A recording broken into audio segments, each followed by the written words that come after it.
Welcome to this year's final Horizon Newscast for the week of April 16th, 2012. I'm Senior Producer Desiree Smith. As the semester comes to an end, IU Southeast is offering a 25% discount to eligible students who are interested in taking summer classes. Claire Munn tells us why this discount has been offered and how students have reacted to it. With summer break quickly approaching, students are also enrolling for summer courses. In order to make the price more affordable, all 7 IU campuses and IUPU Columbus are offering a discounted rate to help undergraduate students save more money.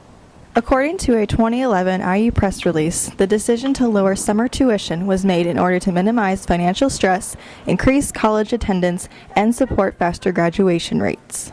Students have enough trouble, paying tuition, and now being compounded with the price of gas and living, if you can, have a little cut in helping you finish your education. I think it's a wonderful idea. Before, summer tuition rates were the same as fall and spring. Now, for in-state students, a 25% discount is available, making tuition less than $150 per credit hour, while for out-of-state students, there is a 9% discount to lower tuition to less than $500 per credit hour.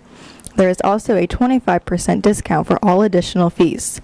The deadline to enroll for both summer sessions is May 11th. This is the first time that I know of that we've had a discount, and I don't know if it'll happen again or how often it would happen. So I'd say take advantage of it and get some of your classes out of the way. While it is still early in the registration process, a difference in the number of enrolled students has not increased. However, IU Southeast does expect more students to enroll in summer classes during the upcoming weeks. They have also tried getting the word out about the discount through the IUS website, emails, postcards, and press releases. I think it's it's really helpful. I mean, you've got students here who some of them have to work full-time, some of them have to work part-time, and then some of them, like me, have to rely on their parents for it, so anything you can do to lessen the financial burden helps. Summer classes for Session 1 will begin on May 8th, while Session 2 classes will start June 25th. Claire Munn, the Horizon Newscast. For more information about summer tuition fees and signing up for classes, visit summer.iu.edu.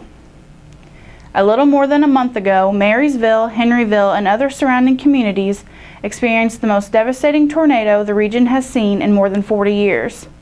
Bella Protero speaks with members of the IUS community about their experience and revisits Marysville for updates on the town's progression in rebuilding. Rhonda Embry, an administrative assistant at IU Southeast, lives in Henryville and was home the day the tornado hit. Embry said there's been amazing progress made, but there is still a lot to be done, and it is going to be ongoing. We've had so much given. It's just amazing. There are a lot of people who did lose everything, and so they're still going to need help. Embry and her family went to take shelter in her brother-in-law's basement after they heard the tornado was close. When they were unable to get in, this is where they took shelter. So we just hunkered down between the retaining walls. So we just weathered it outside. It went right over the top of us. There were barns blowing, trees blowing down over on top of us. And really all I could hear was just the roaring. The only personal property of the Embry family that was damaged was her son Evan's car, which was at Henryville High School when the tornado hit. Last month we interviewed tornado survivor Helen Hunt of Marysville. While her property suffered the brunt of the tornado, her home had no structural damage. The Marysville Community Center sustained heavy damage as well as several homes and businesses. Rebuilding is now the main focus for the residents. Rebuilding probably won't start until the summer for the people that are going to rebuild out here, just so they can get their permits and their properties cleaned up. So that'll be a very exciting time when we get to see, the rebuilding starting, the new homes for the people. There's a lot of people that are not going to rebuild out here, and that's understandable. But I think that the ones that are going to rebuild and those of us that are left in the community, we are going to be a much stronger community and a closer community because of this tragedy. University Place collected supplies for distribution to relief agencies aiding victims, which helped with short-term relief. From Marysville, Bella Portero, the Horizon Newscast. The communities hit by tornadoes still need help. For those interested in volunteering in Marysville, contact the New Washington Volunteer Fire Department at 812-406-6323. If you'd like to help out in Henryville, contact the Monroe Township Fire Department at 812-294-1738. According to the Academic Advising Center, IU Southeast students who are undecided in their majors are 14% less likely to finish their degree. Sheila Franklin tells us what changes the advising program has made in order to combat that statistic. In an effort to increase student persistence to graduation and to better connect students with the faculty and staff in their academic schools, IU Southeast has implemented an overhaul of advising process and creating Advising Center for Exploratory Students, or ACES. ACES replaces the Academic Success Center, which previously handled advising for all incoming students, regardless of their intended major. I talked to Rebecca Turner, the new director for ACES, who tells us why this new program was created. Those students without a declared major tend to drop out at a higher rate, particularly from their first fall to their second fall. We lose those students at about a 14% higher rate. The recommendation to restructure academic advising at IU Southeast was proposed after a 7-month study in 2010 by Student Success and Persistence Task Force. Turner tells us what strategy ACES is using to help students find their path. We'll be doing a short career interest inventory with them there even to sort of get them thinking about potential majors because that's when we first start advising them for that first fall semester. Allison Sears said it took her a couple of tries before deciding what major to focus on and agreed with ACES that if you don't have a declared major, it would be harder to return to school. It does make sense, and I've noticed that, but it's a hard decision to make when you're so young to decide like what you want to do for the rest of your life. Caitlin McMillan says her experience of coming to IUS with a declared major proved otherwise for her. Well, when I was in high school, they were saying that if you were undecided major, that was kind of like the black plague, and it was very frowned upon. So I chose a major, and when I came here, I ended up changing it 7 times in 4 years. Turner told us with ACES being created, they're not only excited to help lead students to their career path, but that this program has created more jobs here at IUS. From the University South Building, Sheila Franklin, the Horizon Newscast. For helpful hints on how to prepare for a meeting with an academic advisor, visit the advising website at ius.edu/advising. In SGA news, newly elected President Victoria Bennett and Vice President Mary Maurer took up their seats at a recent SGA meeting. Amanda Brown tells us what issues the new administration looks to address. Bennett and Maurer took up their new seats in the SGA just 2 hours after officially being sworn in as the 50th President and Vice President of the SGA. Though new to the position, the ladies are quickly learning the ropes. Attending my first SGA meeting was overwhelming. I still have a lot to learn, and I'm hoping that everyone will help Victoria and I fall into place. I think it'll be good though because we are supported very well by the dean. Bennett said despite having to quickly adapt to her role, she's already looking forward to the year ahead. On our platform of Pride, Prestige, and Promise, we look forward to working with the SGA and the student body to create an atmosphere where all students can realize their full potential here at IUS. One of the first issues facing the ladies' new administration is the faculty-provided course description policy. Outgoing President Josh Kornberg announced that the policy is losing momentum within the Faculty Senate. So I don't really understand why it's losing momentum when it's such a good policy, but the SGA really feels like the faculty needs to step up. Although the current status of the course description policy is disappointing, the SGA said that it wouldn't let that distract the body from moving forward on other projects. Amanda Brown, the Horizon Newscast. The SGA also reports that in an effort to better serve the student body, it is working to obtain the new equipment in the fitness center.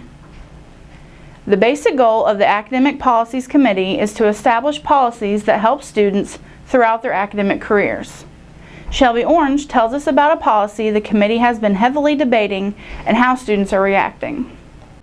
Here at IU Southeast, it's mandatory that all students take a first-year seminar class. Now, according to the Academic Policies Committee, they're looking to possibly implement a second semester of the FYS class. Professor Deborah Finkel explains that the idea behind the class is to help students stay in school, but more specifically to keep students here at IUS. Talk to Dr. Doggin, but there's There was a huge task force last summer trying to ensure that students are prepared to succeed, to return to IUS, retention issues that they come back, and to complete their degree. The state legislature is definitely very interested in student completion of degrees, and they want to maximize student completion, and one way to do that, the first step, is to maximize student retention. The design of FYS2 is more about, okay, now that you've got your feet in the ground and you've had a semester and you've taken a breath and you've looked around, here, what about the future? It was more about long-term planning and what do we do next kind of plan. Possible variations of FYS2, or the Pathways program as it's being called, is to fit it into the existing FYS class, or to let the class stand alone as an optional 1 credit hour class. Either way, when I interviewed some students here on campus, they all said the same thing: no. Drew Apple, a sophomore, expressed dislike not only for the new class, but for the existing one as well. I hated that class. I failed it the first time I took it, and I had to retake it, and it's just pointless, waste of gas. So what would Christina Taylor, a biology freshman, also received the idea as a negative thing. I would be really upset. I feel like I know the campus just by the first freshman day, and it was a waste of money and a waste of my time. I'm Shelby Orange, the Horizon Newscast. Implementing an FYS2 course continues to be discussed within the Academic Policies Committee. Check back with the Horizon for updates on the policy's progression. Campus Life recently hosted the annual Campus Commitment to Student Learning Awards for the students and organizations that have stood out during the 2011-2012 academic year. Cassidy Teague tells us more about those who were honored during the ceremony. Each year, Campus Life hosts the Campus Commitment to Student Learning Awards. This event honors students and student organizations that contribute to the success of IU Southeast. Today, I am pleased that we honor and celebrate those who have taken on the challenge to broaden their experience and dive into a world of even greater experiences. Students who attended the event enjoyed free food and artwork while learning about the new organizations that IU Southeast has to offer. Chanel Barber explains what this event means to her and the campus. It just shows the appreciation and also the value of being involved, being engaged. It also shows the students that we in Campus Life value all the things that you do for us, because without you, I know it's kind of cliche, but without them, I mean, we wouldn't have our jobs and we couldn't do what we do. 50th Student Body President, Victoria Bennett. 50th Vice President, Mary Maurer, and our Chief Justice, Lee Allen, for the swearing-in ceremony. A milestone moment came with the changing of power in the Student Government Association with the swearing-in ceremony of IU Southeast's 50th President and Vice President. We had the opportunity to speak with the new Student Body President, Victoria Bennett, about her excitement to take office. I'm very grateful. I'm very excited to get my senior year started. My Vice President, Mary Maurer, and I are just really excited to get to know more of the students here, and just try to affect some positive change and some difference, make a positive change here for the students. I'm Cassidy Teague, the Horizon Newscast. If you would like to learn more about student organizations, leadership opportunities, or other ways to get involved on campus, visit the Office of Campus Life in University Center 010. As always, thank you for watching the Horizon Newscast. It has been my pleasure to participate in the newscast and see it grow from a small, two-person production to being the strong production it is today. I would like to personally thank the IUS community for helping me throughout my journey to graduation.